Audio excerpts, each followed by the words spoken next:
ቆይ አንዴ በ1999 የነበረው የኑሮ ውድነት ይሄን ይመስል ነበር። እስከመቼ ነው በዚህ ሁኔታ መቀጠል የምንችለው? ለምሳሌ የ1 ሊትር ዘይት ዋጋ ከ8 ብር ተነስቶ ነው 20 ብር የገባው።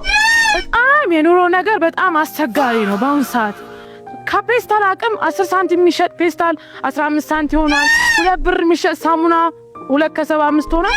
ዱቄት 5 ሳንቲም መግዛት አይቻልም። አንድ ፍሮ ዱቄት 5 ብር ገብቷል። ሱከር 7 ብር ገብቷል። ሽሮ 7 ብር ገብቷል። እንደሰማችሁት ኑሮአችን እያለ ዛሬ ላይ ደርሰናል።